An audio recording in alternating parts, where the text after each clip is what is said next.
మీరు సౌత్ ఇండియాలో జరిగినటువంటి మెడ్రాస్లో జరిగినటువంటి హిందీ వ్యతిరేక ఉద్యమం దేని ద్వారా పుట్టింది? పెరియార్ ఏం చెప్తాడు? Hindi is not a national language అని చెప్తాడు. కాదయ్యా, ఇది మా నెత్తిన రుద్దబాకండి. భారతదేశంలో అనేకమైన భాషలు ఉండాలంటున్నారు, ఉండాలి, నో డౌట్ కావాలి. కానీ ఎన్ని భాషలు ఉన్నాయి ఎవడో చెప్పగలడా? ఇప్పుడు అంతెందుకు ఎన్ని భాషలు భారతదేశంలో మీరు సముద్ర తీరానికి వెళ్ళండి, పల్లివాళ్ళు ఒక భాష, పట్టవాళ్ళు ఒక భాష, ఎరుకురోళ్ళు ఒక భాష, యానాదుళ్ళు ఒక భాష, మాలోళ్ళు ఒక భాష, మాదిగోళ్ళు ఒక భాష. ఈ మాండలికాలు మిగతా అన్ని కూడా these are not bookish languages. వాళ్ళ స్లోగన్స్ బట్టి వస్తూ ఉంటాయి. పుష్ప 2 సినిమా ఎక్కడ లాంగ్వేజ్ అండి? అది చిత్తూరుకు సంబంధించిన దాంట్లో జరిగేది కదా, అంతే కదా. చిత్తూరులో కూడా ఎక్కడది? చిత్తూరులో కూడా మారుమూల ప్రాంతంలో అక్కడ దొరికే కలప ఎక్కడ దొరుకుతుందో అక్కడ మాట్లాడుకునే భాష.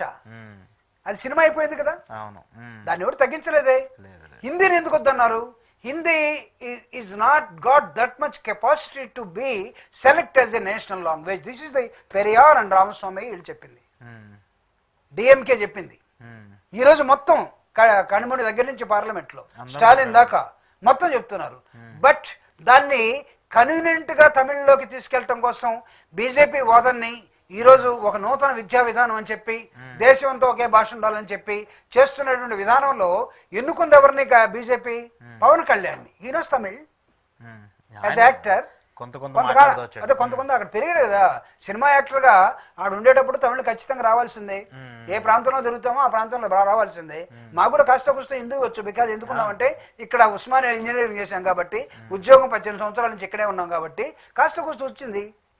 మా ఊర్లో పనిచేసే బేల్దోరుడు కూడా ఇక్కడ నుంచి హిందీ మాట్లాడుతూ పోతున్నాడు. Fluent in Tamil, fluent in Kannada.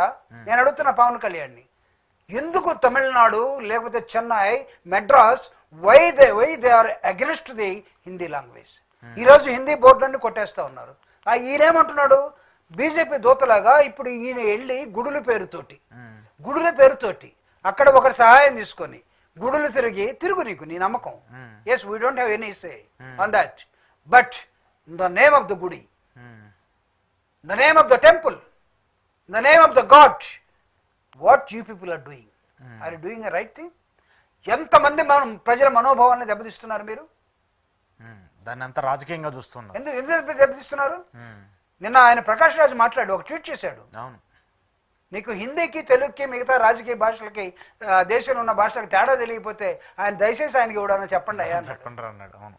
అసలు నీకేం పనండి? నువ్వు ఆంధ్ర రాష్ట్రంలో ఒక రాజకీయ ప్రాంతీయ పార్టీని పెట్టుకొని దేశంలో ఉన్నటువంటి ఇంకొక పార్టీని, నార్త్ ఇండియా లాంగ్వేజ్ అనుకునే ఒక పార్టీని నువ్వు ఇక్కడ ఆంధ్ర నుంచి తమిళనాడు దగ్గర కాబట్టి నెల్లూరులో పుట్టానంటావు కాబట్టి అక్కడ అన్నాడా ఇంకేడన్నా?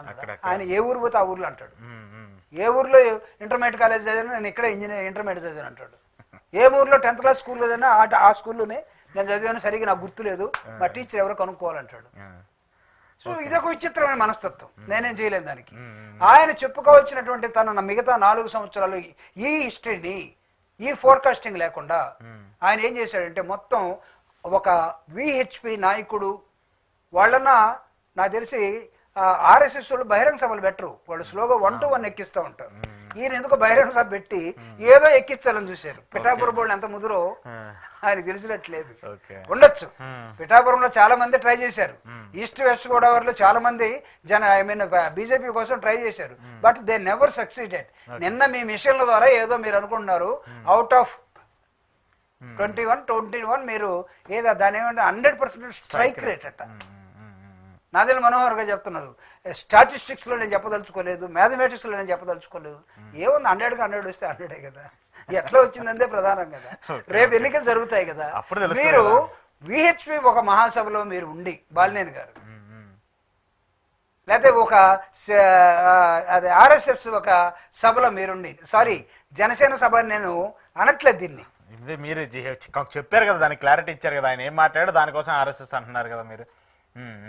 కంక్లూడ్ చేస్తూ ప్రభాకర్ గారు ఒక చిన్న క్లారిటీ. వర్మ పవన్ కళ్యాణ్ గారి గెలుపు కోసం దోహదపడినటువంటి వర్మ, మనం లాస్ట్ టైం కూడా మాట్లాడాం, మీరు పాపం చాలా జాలు చూపించారు. ఏంటి నేను నాగబాబు గారు దానికి మాకు ఏం సంబంధం లేదు, ఆయన వల్ల మేము గెలిచారనుకుంటే అది అతిశయోక్తి అంటే కూడా కాదు, అది మూర్ఖత్వం అన్నాడు.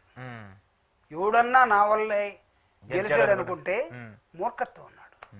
ఎందుకంటే పవన్ గారి తరపున ఈయన వెళ్ళాడట, ఈయనతో పాటు ఒక బ్యాచ్ ఆఫ్ పీపుల్ వెళ్ళారట. ఆయన చెప్పాడట, కళ్యాణ్ చెప్పాడు మీరు ఇక్కడే ఉండి పని చేయండి అని. మాకు అర్థమైంది మేము పని చేయకపోయినా సరే అతను గెలుస్తాడని. మేము ఓవర్కి యాక్షన్ చేసాము అక్కడక్కడ తిరిగి. కానీ కొంతమంది మూర్ఖులు అనుకుంటున్నారు మా వాళ్ళే గెలిచారని. దీనికన్నా మూర్ఖత్వం ఇంకోటి లేదు. పవన్ ఇండిపెండెంట్ గా ఒకసారి గెలిచినటువంటి పిఠాపురం నుంచి టీడీపీకి మంచి గ్రౌండ్ తీసుకొచ్చినటువంటి వ్యక్తి. అతను కూడా ఆవేశపరుడే నాకు తెలిసి. ఏ నిర్ణయం ఎప్పుడు తీసుకుంటాడో ఏదైనా జరగచ్చు, ఎందుకుంటాడు ఇంకా నాకు తెలిసి.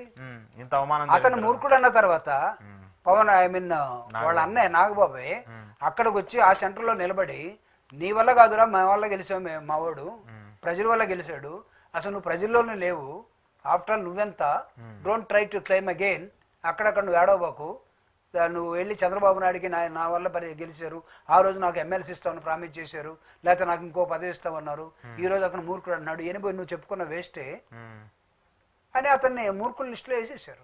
అతను మూర్ఖుడా కాదనేది అతను తెలుసుకోవాలి. ఇది మాకు అనవసరం, వైఎస్ఆర్ కాంగ్రెస్ పార్టీకి మాకు అనవసరం. But he should not talk. ఆయన పేరు నాగబాబు గారు. He should not talk. He should not. Even Janasena వాళ్ళు కూడా దాన్ని యాక్సెప్ట్ చేయరు.